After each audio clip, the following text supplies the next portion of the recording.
Uma cena me chamou a atenção, Antônio, e engraçado que a cena está aqui, a gente vai assistir aí.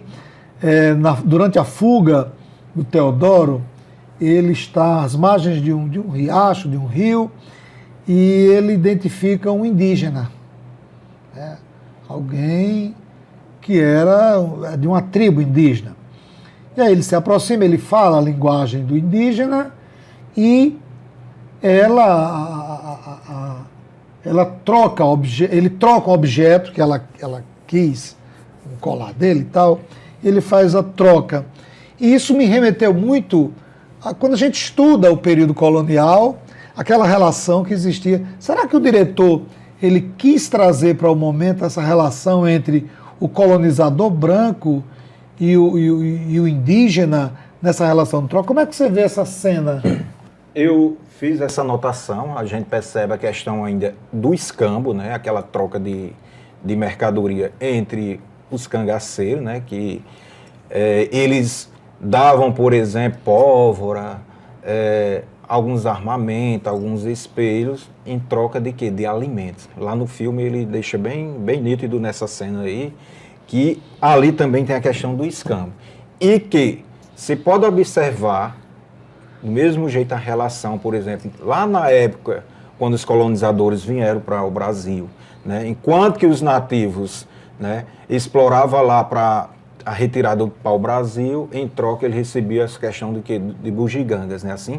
Então o filme também deixa claro isso aí, né, que vamos dizer, os cangaceiros davam pólvora, davam a questão de espelho, em troca de quê? De alimentos dos indígenas, de água, tudo isso aí. E até mesmo a questão do conhecer das estradas. Então, assim, eles são sempre grandes conhecedores daquele território. Então, assim, eu acho que o filme, ele também traz esse momento de conhecer o território.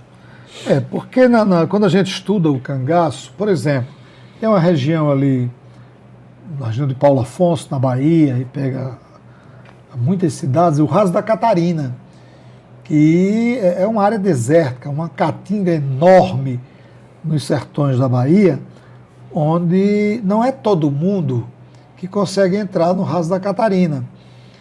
E eu lembro que lá tem uma tribo indígena, os pancarerês, que eles têm um conhecimento muito grande da região, da geografia da região, e eles conseguem sobreviver, o que não acontece com um cidadão qualquer, um homem, uma mulher, um grupo qualquer, que entre no Raso da Catarina sem o devido preparo, sem o devido conhecimento e sem as pessoas que conhecem a região para guiar. Entendeu? Então, quando a gente estuda o cangaço, a gente percebe, apesar de não ser explorado, não é muito explorado nos livros do cangaço, essa relação com os grupos indígenas, né? Não é muito explorado.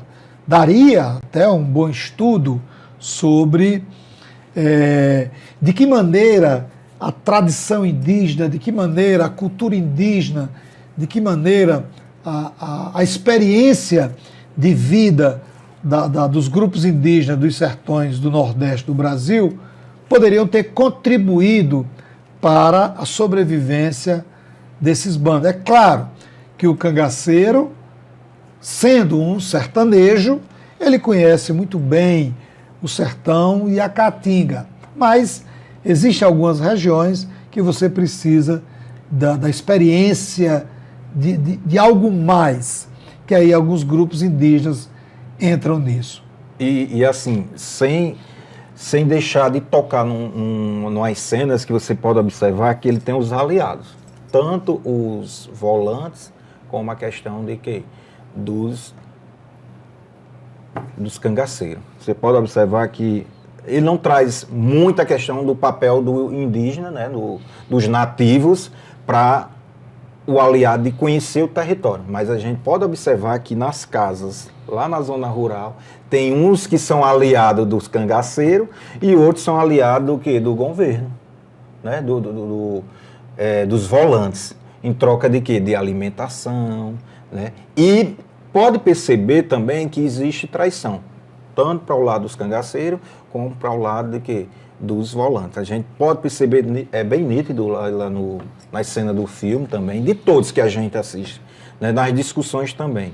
Então, assim, como você falou, era bom ter um estudo mais aprofundado a respeito do papel dos nativos, né, para a questão da exploração do conhecimento geográfico para os cangaceiros, como você citou aí a questão lá da Bahia, né, que é um território gigantesco e que difícil acesso.